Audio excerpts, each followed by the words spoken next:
Hai, apa kabar semuanya saudara? Selamat datang dalam YouTube channel Gideon Simanjuntak, Amanda Sifanya. Kami berdoa agar kiranya YouTube channel ini boleh menjadi berkat, bawa kemuliaan bagi nama Tuhan. Mari sama-sama tundukkan kepalamu, kita mau bersatu dalam doa. Tuhan Yesus yang baik, kami mau siapkan hati kami untuk diberkati oleh kebenaran firman Tuhan. Pakai hamba-Mu untuk boleh menjadi saluran berkat. Biar bibir perkataannya diurapi dari surga, kata kalimat yang keluar, biar nama Tuhan saya dipermuliakan. Segala yang jahat kami cabut, kami patahkan, kami hancurkan kuasanya. Tuhan Yesus, pakai hamba-Mu untuk boleh menjadi saluran berkat. Berkati siapapun yang menyaksikan, mereka berada dalam sasaran berkat-Nya Tuhan. Berada dalam sasaran kasih anugerah pertolongan kebaikan Tuhan. Di dalam nama Tuhan Yesus kami berdoa mengucap syukur. Amin. Mengasihi Tuhan, mengasihi sesama. 1 Samuel 30 ayat yang ke-1 dan ke-4 saya bacakan bagi saudara. Ketika Daud serta orang-orangnya sampai ke Ziklag, pada hari yang ketiga orang Amalek telah menyerbu tanah Negeb dan Ziklag. Ziklag telah dikalahkan oleh mereka dan dibakar habis. Perempuan-perempuan dan semua orang yang ada di sana, tua dan muda, telah ditawan mereka. Dengan tidak membunuh seorang pun mereka menggiring sekalian, kemudian meneruskan perjalanannya. Ketika Daud dan orang-orangnya sampai ke kota itu, tampaklah kota itu terbakar habis dan istri mereka serta anak-anak mereka yang laki-laki dan perempuan telah ditawan. Lalu menangislah Daud dan rakyat yang bersama-sama dengan dia dan dengan nyaring sampai mereka tidak kuat lagi. Alkitab mengatakan mereka dirampok habis-habisan, dicuri habis-habisan, bahkan Ziklag terbakar sampai habis.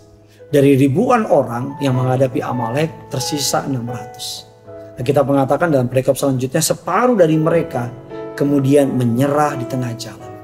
Kemudian tersisa lagi 400 dan satu tantangan demi tantangan yang lain menghadapi Daud. Tapi yang menarik, Daud meraih kemenangan. Bagaimana Daud dapat meraih kemenangan? Ada kunci kecil yang memutar tragedi menjadi triumph. Atau sebuah tragedi menjadi sebuah kemenangan. Kunci kecilnya dikatakan dalam 1 Samuel 30 ayatnya yang ke-11 dan ayatnya yang ke-12. Kemudian mereka menemui seorang Mesir di padang lalu membawanya kepada Daud. Mereka memberikan dia roti lalu makanlah ia.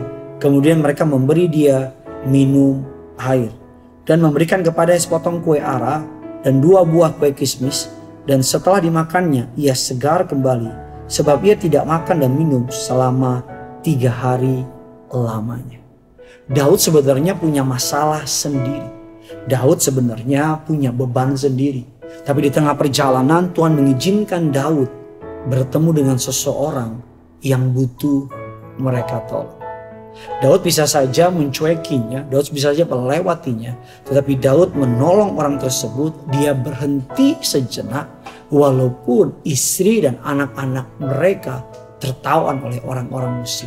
Alkitab mengatakan Daud menolong orang tersebut. Dalam 1 Samuel 30 ayat yang ke-13 dikatakan, kemudian bertanyalah Daud kepadanya, budak siapakah engkau dan dari manakah engkau? Jawabnya, aku ini seorang pemuda Mesir, budak kepunyaan seorang Amalek. Tuanku meninggalkan aku karena 3 hari yang lalu aku jatuh sakit. Ternyata orang Mesir ini adalah orang yang ikut dengan orang Amalek. 3 hari yang lampau orang ini adalah bagian dari orang yang membakar kotanya Daud. Apa jadinya kalau kita bertemu dengan orang yang pernah berbuat jahat sama kita? Apa jadinya kita bertemu dengan orang yang membakar kota kita, mengambil istri kita dan anak-anak kita? Tetapi di tempat ini, di kejadian tersebut, Tuhan ingin menunjukkan kepada kita bahwa kasih yang extraordinary. Bahwa Daud harus menunjukkan kasih yang luar biasa kepada orang Mesir ini. Bukan hanya Daud tidak memikirkan istri dan anaknya, tapi Daud melupakan bahwa orang Mesir tersebut adalah bagian dari yang membakar, dan bagian dari yang mencuri, dan bagian dari orang yang mengambil istri dan anak-anaknya. Orang ini kemudian menuntun Daud kepada orang Amalek.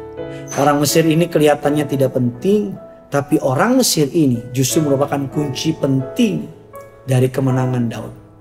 Yesus datang untuk memberi pengharapan kepada mereka yang kehilangan pengharapan. Kasih kepada mereka yang hancur. Sukacita kepada mereka yang sedang sedih. Daud memberikan pengharapan kepada orang Mesir ini yang di tengah jalan ditinggalkan oleh tuannya.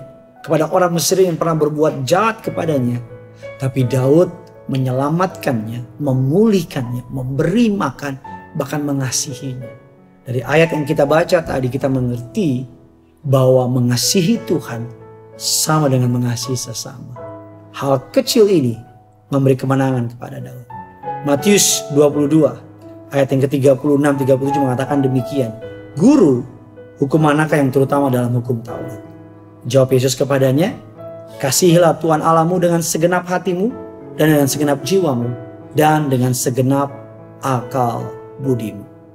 Yang pertama yang kita pelajari tadi saudara, bahwa Daud kunci kecil memutar dari tragedi menjadi triumph. Daud mengasihi orang-orang di sekitarnya, bahkan sekalipun orang tersebut jahat kepadanya. Mengasihi saudara seperti saudara mengasihi orang lain dengan sepenuh hati. Ayat yang ke-30 mengatakan, kasihilah sesama manusia seperti dirimu sendiri. Segala sesuatu yang kulakukan harus didasarkan kedua hal tersebut. Kasih kepada Tuhan dan kasih kepada sesama. Bahkan kita mengatakan seluruh perjanjian lama dan perjanjian baru tercatat dalam sebuah kalimat. Satu kata, love. Love God, love people. Cara kita mengasihi Tuhan adalah dengan bagaimana cara kita mengasihi sesama kita. Kita dapat memenangkan begitu banyak jiwa dengan melayani orang-orang dengan penuh kasih yang luar biasa. Mencari yang terluka, menyembuhkannya, mencari yang membutuhkan dan memenuhinya. Siapakah orang Mesir yang Tuhan sedang bawa dalam hidup kita? Siapakah orang Mesir yang Tuhan sedang bawa untuk kita layani? Siapakah orang Mesir yang Tuhan mau kita layani hari-hari ini? Tuliskan kolom komentar di bawah bagaimana firman Tuhan yang memberkati saudara. Jangan lupa bagikan kepada orang-orang di sekitar saudara. Karena yang punya surga, crazy in love with you. Mari sama-sama kita siapkan hati kita. Kita mau menyembah Tuhan kita.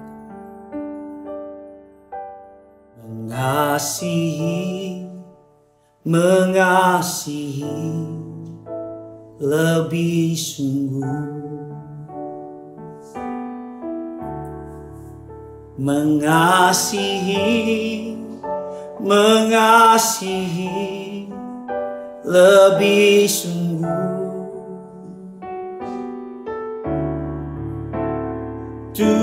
Tuhan lebih dulu mengasihi kepadaku, mengasihi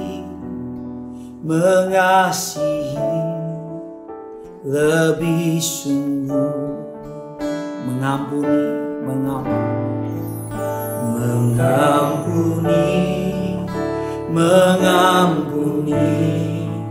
lebih sungguh,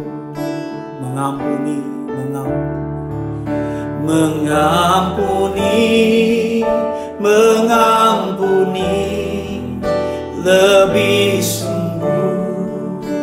Tuhan lebih